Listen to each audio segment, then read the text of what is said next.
Today I am hiking with the dogs to Big Four Ice Caves, but we have the added distance of the road, which is a 2-mile each way walk because they've closed it for the season. So there's only 2 cars here and I'll keep an eye out for people. But I've got the dogs off leash and they're running around having a good time. I've heard the snow is not on the road, at least until the Big Four. And the nut hike itself, once we get there, is 2.2 miles round trip, I believe. And I'm kind of scouting it out because Dave and I are going to come up here and bicycle this road, hopefully all the way to Barlow Pass on Sunday. So stay tuned for that video as well.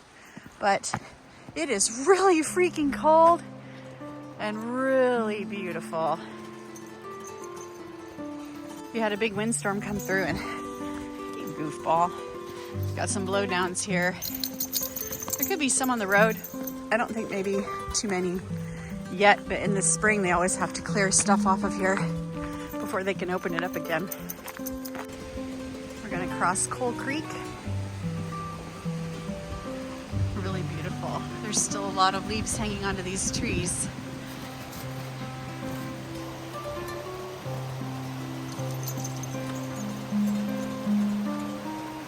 There are some more blowdowns across the road. Definitely already gearing up to be messy. Messy spring cleanup.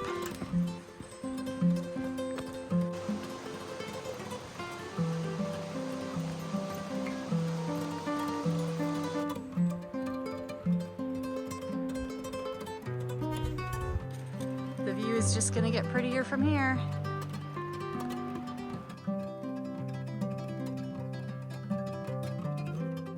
Okay, I smelled smoke and there's people can come in here and camp, but look at what I found. This is not cool. Looks like they put their fire right here and it's burning down into this tree's roots. Watch out, guys. Looks like they were drinking crap. So here's my helpers. This fire needs to be put out. So it's in the roots of this tree, which is just I am so mad. So I didn't bring a water filter. I don't want to use my drinking water, but I do have a Ziploc. I'm going to fill it up over here. There's some beaver streams here and I might get a bit wet, which kind of sucks because I'm not done hiking and it's cold. But you can't just leave fires burning. There's no signal up here to call anyone. I don't care what time of year it is. People need to douse their fire absolutely, completely. Okay, in the interest of getting this fire out, I'm going to turn this off for a second and then pour my bag of water. So it's steaming and it did help a lot. I'm going to go get another bag of water. All right, that was about 20-gallon bags of water and you can see it's still smoking. I'm hoping some of that is steam and I'm hoping I saturated this area enough for it to go out. At this point, I'm actually going to go ahead and go up the road and do our hike. That added maybe a half mile of running back and forth across the road for me. And the dogs are pretty upset because they're bored. But I think we got it on the way back. If we still haven't and nobody's working on it and it's still smoking, I'm just going to keep with the Ziplocs until it's completely out. People, be responsible. Be responsible for what you're doing. Think about what you're doing.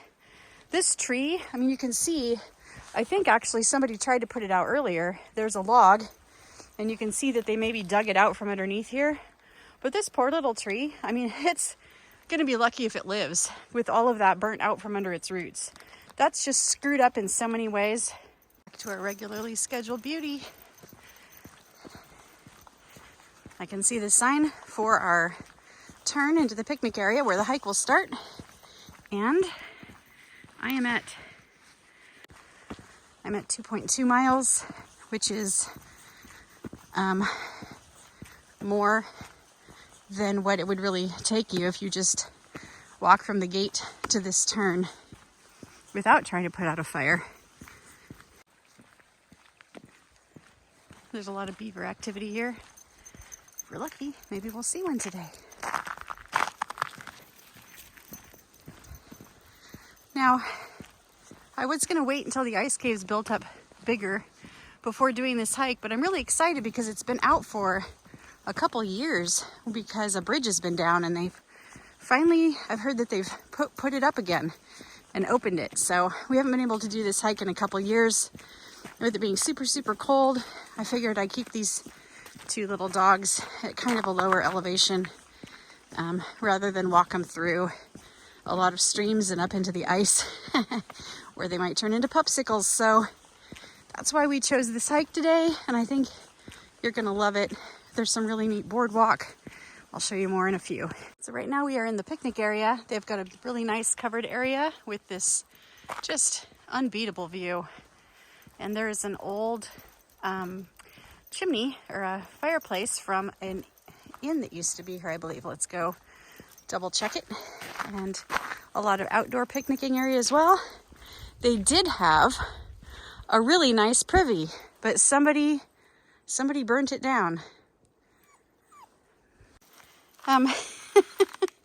Yes, it was an inn. The Big Four Inn. So good reminder, the ice caves are dangerous. Never go in one of these ice caves. And people have been killed just from the avalanches that come off of these rock faces. Right now, avalanche danger is super low. There's not much snowpack up there. But we will still be cautious because there are rock slides here as well. Here's that really cool boardwalk.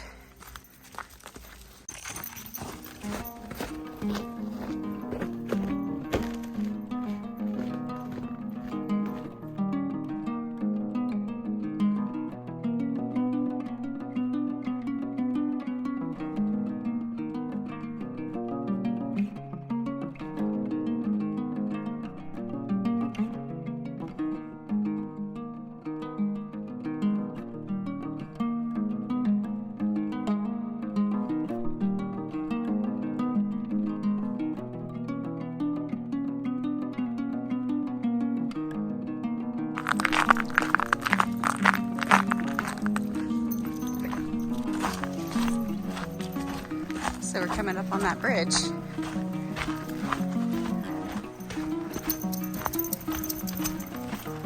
It's the first time I've seen it since they fixed it.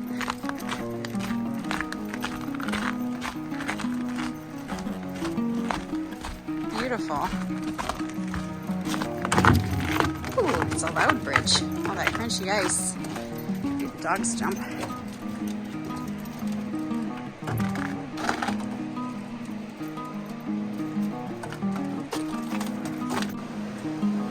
Upstream.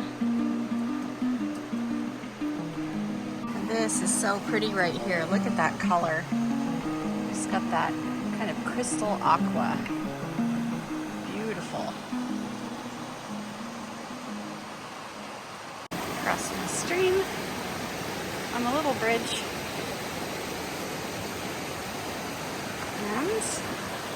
And it flows into the river right there, just downstream from the bridge we crossed. There's some blowdowns on the trail, but these two at least are easy to walk under.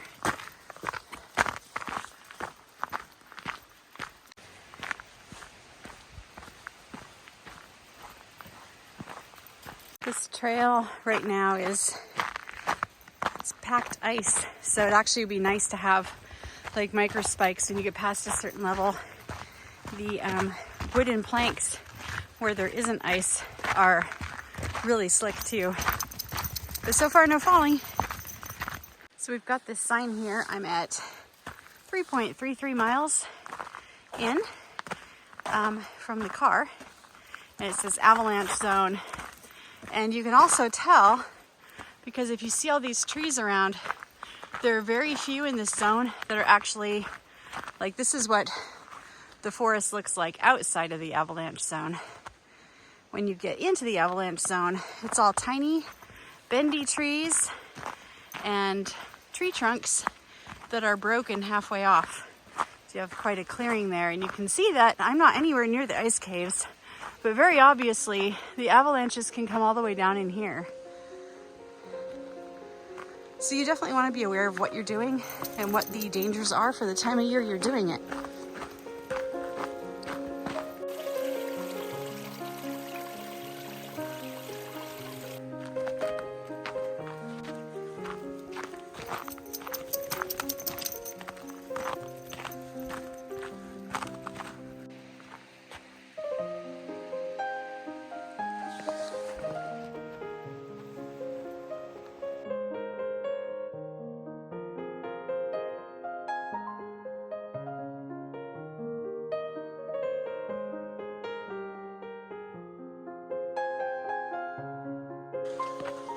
When it's not frozen solid, there's waterfalls cascading down all over here. And there you can see the ice caves. I'll get a better view in a minute.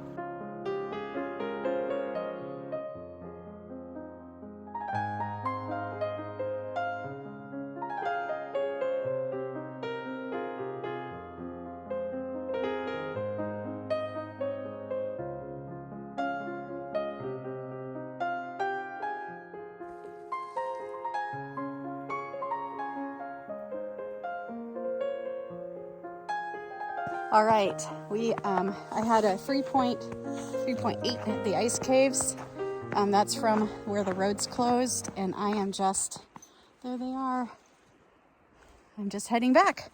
I won't film anything unless there's something interesting, because we're just going back the same way we came. I will take a look and see what that tree looks like where the fire was, and see if it is a lot less smoky than it was. Hopefully it will be completely out. All right, we're checking in on the fire, and there's not even a tiny shred of smoke or steam coming up. So I think we were successful, and it is completely out. The little one got tired, so he's in the Kurgo. Luna's still going strong.